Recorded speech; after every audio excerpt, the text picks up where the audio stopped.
neto de um dos maiores alfaiates portugueses, deu continuidade à sua arte e chegou ao topo mundial. Aires Gonçalo é o nosso convidado. Então, muito obrigado por ter aceito o convite, Aires Gonçalo. E começo, antes de mais, por perguntar, então, o que é ser alfaiate? Sim, o que é ser alfaiate? Ser alfaiate é ser artista, em primeiro lugar, e ser alfaiate hoje em dia é uma responsabilidade muito grande, porque cada vez há menos alfaiates e então as pessoas têm uma expectativa do alfaiate de alguém que resolveu seguir uma profissão extremamente difícil e conseguiu ter algum mérito por ter decidido seguir esta profissão e conseguiu concretizá-la e consegue concretizá-la. Ou seja, ser alfaiate hoje em dia eu diria que é algo fora de série, na minha humilde opinião, fora de série. E como é que começou esta paixão? Sei que seguiu as passadas do seu avô. Como é que isto tudo começou? Tudo começou porque o meu avô é alfaiate. O meu avô está vivo, tem 92 anos e meio. O meu avô é alfaiate e eu desde pequeno que acompanhei o meu avô na sua atividade profissional. E ao longo do tempo fui observando e fui me apaixonando e a determinada altura da minha vida decidi que queria seguir esta profissão. Não só porque gostava de moda, mas também porque sabia que poderia ser uma saída com algum sucesso para o meu futuro. E decidi agarrá-la com as mãos e com os pés e dar seguimento à arte do meu avô. E uma curiosidade, qual é que foi a sua primeira peça que produziu? A minha primeira peça que eu executei foi um colete. Eu tenho umas luzes dessa altura, teria sensivelmente 7 anos. O meu avô tinha a oficina dele, não é? Onde trabalhavam as costureiras e os alfaiates. E quando eu saía da escola, a minha mãe trabalhava na loja do meu avô e eu ia para lá fazer os trabalhos de casa e esperar que a minha mãe terminasse o trabalho para irmos para casa. E entretanto estava a conversar permanentemente com as costureiras e via o que elas estavam a fazer e o meu avô tinha sempre um caixote, que era o caixote dos trapos, dos restos, e foi assim que eu comecei. Pegava nesses restos e pegava no molde de um colete, riscava o colete, cortava e depois as costureiras coziam e pronto, eu ficava todo contente e já na altura fazia uma frente cor-de-rosa e umas costas amarelas, porque era o que tinha ali à mão, era o que sobrava. E foi um colete, na realidade foi um colete. Depois mais tarde foram as calças. E chegou a uma altura então que percebeu que era mesmo isto que queria e decidiu estudar por fora. Começou por Madrid. Sim, a determinada altura eu comecei a trabalhar com o meu avô a full time por volta dos 18, 19 anos e porque já tinha decidido que era mesmo isto que eu queria seguir. E não queria perder muito tempo, porque perde-se muito tempo a aprender esta arte, porque não é uma profissão que se aprenda de um dia para o outro, e são necessários vários anos para ganhar alguma experiência. E pronto, eu comecei relativamente cedo. Antigamente as pessoas começavam aos 12, 13 anos, só que isso seria impossível porque há escolaridade obrigatória nos dias de hoje. Mas eu comecei relativamente cedo comparado com a geração de hoje em dia. Com 18 anos já estava a trabalhar a full time com o meu avô,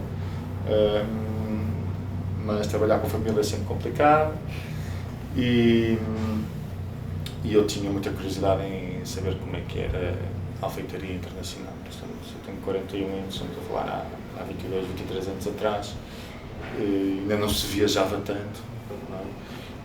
E eu quis sair do país para ter mais informação, ter mais formação e para ver moda.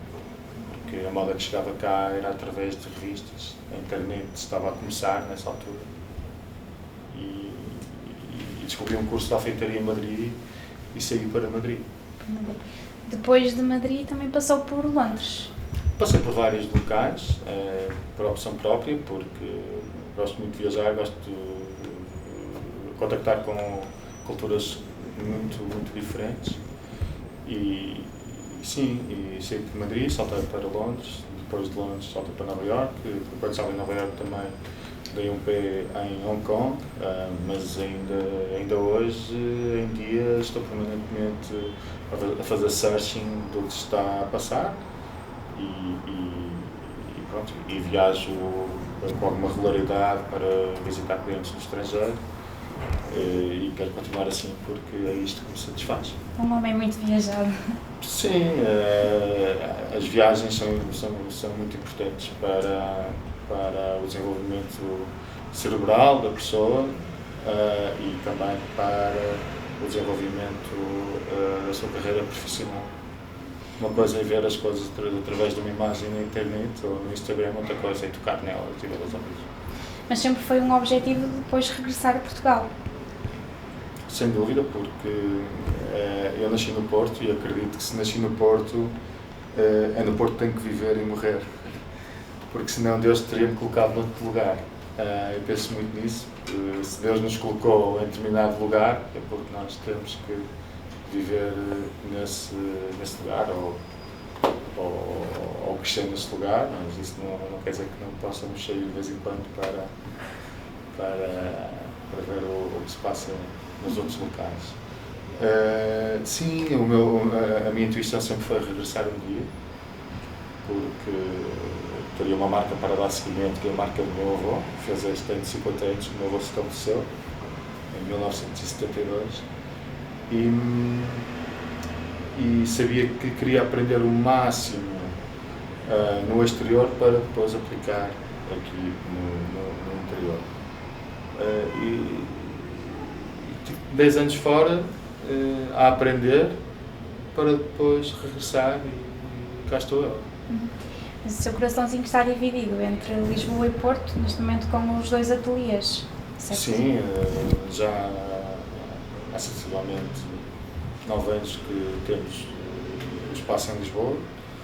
Estamos em Lisboa 1 ou 2 vezes por semana. Temos alguns bons clientes em Lisboa. O mercado de Lisboa é relativamente, consideravelmente diferente do Porto, porque em Lisboa é uma cidade de serviços e as pessoas vestem muito mais fato do que no Porto. Mas o Porto funciona igualmente bem. Mas Lisboa tem um mercado muito maior, é a capital. Sim, divido e irei continuar a dividir, porque sinto-me bem assim e gosto imenso de Lisboa, mas venho sempre a vir ao Porto. Como falava, que isto é uma arte cada vez mais em vias de extinção, como é que é lidar não é com essa pressão, mas é com esse conhecimento que isto um dia pode mudar ou até deixar de existir? É uma arte em vias de extinção, só que há pessoas a aprender. Ou seja, eu não acho que neste momento, nesta altura do século ou da década, não acho que a arte esteja em vias de extinção. Porquê? Porque há uma minoria em que está a aprender. Ou seja, no nosso país não há nenhuma escola de alfeitaria, mas noutros países existe escola de alfeitaria. Tradicional, alfeitaria a sério. Ou seja, esses alunos irão tornar-se naturalmente alfaiates. E eu acho que a profissão nunca vai desaparecer, porque há sempre uma minoria a praticar alfaiataria, a dar formação, a exercer e irá sempre haver cliente para a alfeitaria. Agora, o preço, quase certeza que não vai ser o preço a que assistimos nos dias de hoje, não é? Vai ser um preço muito mais elevado, porque vai haver menos gente a trabalhar na profissão, a qualidade será sempre superior ao pronto a vestir ou ao feito por medida em fábrica, por isso terá que se pagar, não é? Soube que tinha um projeto em mente, um projeto de uma escola de alfeitaria aqui em Portugal, mas neste momento, com a pandemia, assim, esse projeto fica um bocadinho em stand-by. O grande problema é a falta de disponibilidade e tempo para dar formação. Porquê? Porque tenho o ateliê do Porto, tenho o ateliê de Lisboa, tenho estudantes estrangeiros onde eu viajo para os visitar. Falta-me tempo para dar formação. Além disso, tenho 2 filhos pequenos em que também tenho que dar assistência, senão um dia eles são adultos e eu não os conhecia. Exatamente. E isso tem prioridade sobre tudo. E agora que falava nos seus filhos, também criou uma marca, a Pazzi, para o seu filhote. E como é que é isso? É dar-lhe um caminho para ele seguir esta paixão? Já lhe segue as passadas? Como é que... Não, o que aconteceu? O meu filho nasceu, eu sempre gostei, eu gosto de alfeitaria, gosto de moda clássica, mas também gosto do verso da medalha. E aproveitei que quando o meu filho nasceu, para criar uma marca com o nickname dele, que é Pazzi, para poder fazer algumas peças de roupa mais fora da caixa, ou mais relaxadas e para um segmento universal, porque os fatos estão na classe alta e eu queria chegar com a paz e à classe média. E temos feito coisas engraçadas. Fizemos uma coleção de t-shirts, fazemos coleções de camisas, estamos a pensar fazer uma coleção de óculos de sol, mas o que é que se passa? Passa-se que sou eu que tenho que tratar disso e falta-me disponibilidade para poder desenvolver a Pazzi. Por isso, vou fazendo algumas coisas e depois um dia, se os meus filhos quiserem, continuam a desenvolver. Vim-lhe perguntar se ambicionava crescer mais, no sentido de não só ter o ateliê, por exemplo, uma loja futuramente, ou... Sim, está a acontecer. Tudo indica que iremos ter uma loja a médio prazo, porque está a ser construída. É uma loja bespoke, mas iremos estar a trabalhar sempre no registro à porta fechada, porque o serviço que nós prestamos é um serviço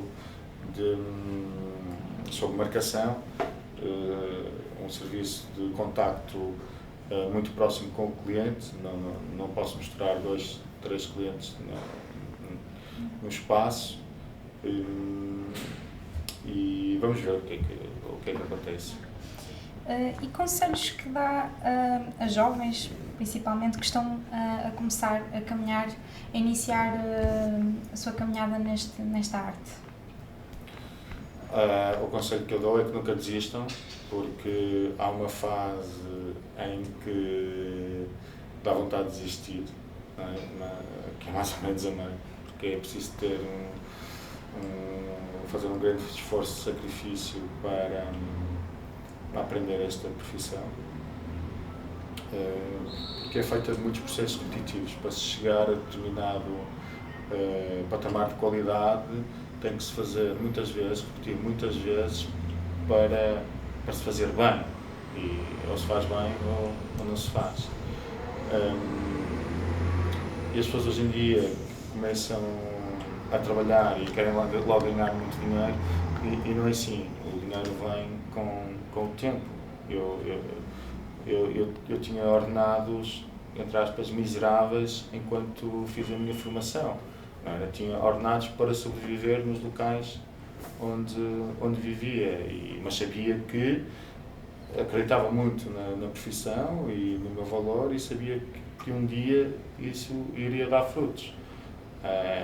E é isso que os jovens, ou quem está a aprender, tem que estar, não é? Comecei hoje a trabalhar e amanhã eu vou ganhar muito dinheiro. Não, é com calma, isto é feito por etapas. Depois de traçar o giz no tecido, as linhas cosem-se aqui, no mãos à obra. Numa visita ao seu ateliê, Aires Bespoke Tailor, no número 22 da Praça Dona Filipa Lencastre, no coração da cidade do Porto. Como é que é o processo de produzir um fato, as etapas? O processo, inicialmente, tiramos as medidas do... Espera, deixa eu falar que eu vejo-me sempre antes de me aventurar aqui. Isto não é propriamente barato. Isso é mais fácil que um erro. O processo é, inicialmente, temos uma conversa com o cliente escolhe o tecido, diz-nos para que efeito pretende o fato, se é para um casamento, se é para trabalhar, etc. E depois tiramos as medidas e escolhemos o tecido e fazemos um molde, que é isto. Okay. Fazemos um molde com as medidas do cliente para depois riscar no tecido e cortar, que é o que eu estou a fazer agora, para alinhavar tudo à mão, para fazer a primeira prova. E os utensílios são todos assim tradicionais? Sim, esta tesoura é a tesoura do meu avô. Os utensílios são todos assim tradicionais, sim. E falava nos tecidos. Os tecidos são tecidos delicados? Muito delicados. Os tecidos são todos muito delicados.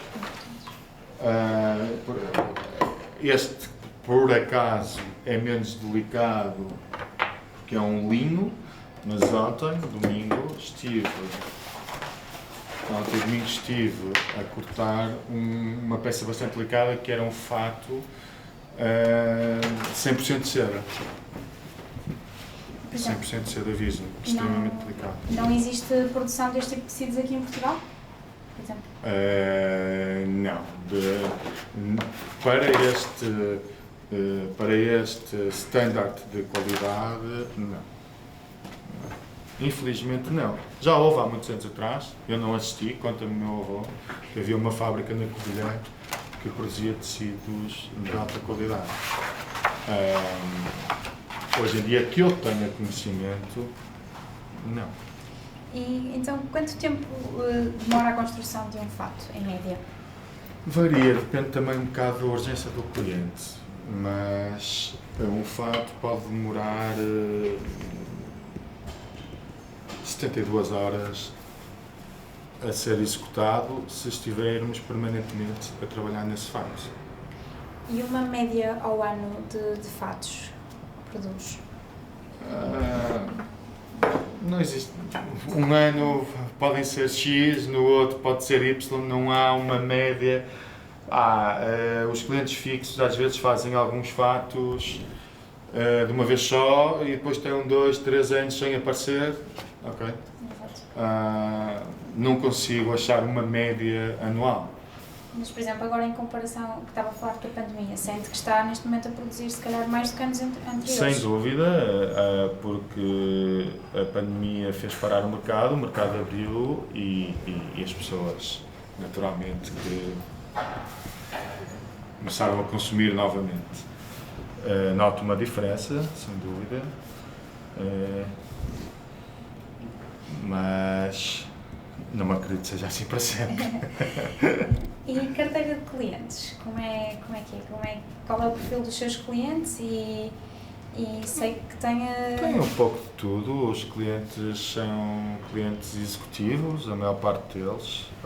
Depois tenho clientes que vêm só uma vez porque são noivos e vêm fazer o fato de casamento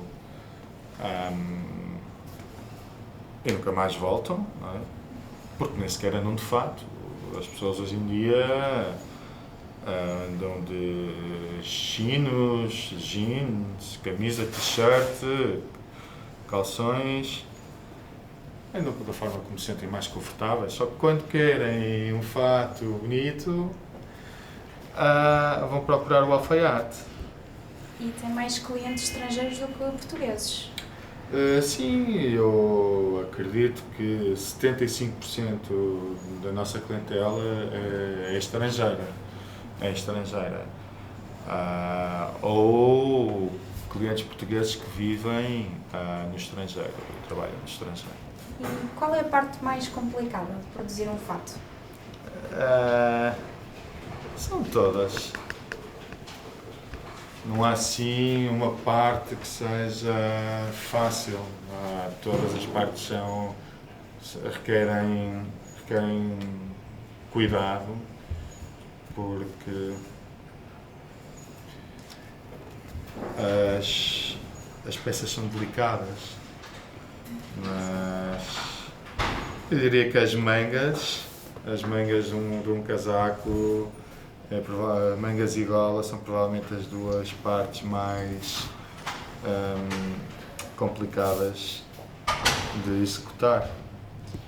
Além de fatos, também produz sapatos, gravatas, blazers com uns forros mais extravagantes e camisas também. Sim, nós temos um parceiro que nos produz sapatos, não sou eu que o produzo, e também temos um parceiro que nos produz camisas e outro que nos produz gravatas. Mas o que nós fazemos mesmo é fatos, essa é a nossa especialidade. É comer a um restaurante que a especialidade é a cozida à portuguesa. Ele também faz bife, mas a especialidade é o cozida à portuguesa. E por último, então, o que é que distingue um fato Aires dos outros? A qualidade. A qualidade, que é onde eu aposto mais, é na qualidade. Isso é o que distingue. Teve a oportunidade de impulsionar a sua carreira com a produção de um fato para o Príncipe Carlos de Inglaterra, marco histórico na sua carreira, mas o seu trabalho vai mais além do que isso e tem clientes ao mesmo nível. O nosso tipo de cliente não é um cliente famoso. Nós temos o cliente que é o chefe dos famosos, entende? Nós trabalhamos para as pessoas que estão no background dos famosos. E isso é o que me interessa. Isso é o que me interessa.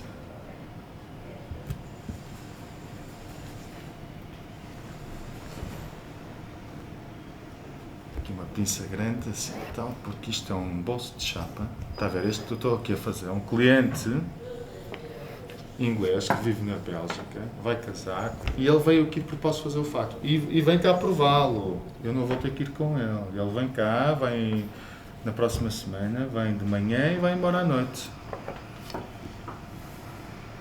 Mas tem algum que gostaria de vestir? Sim.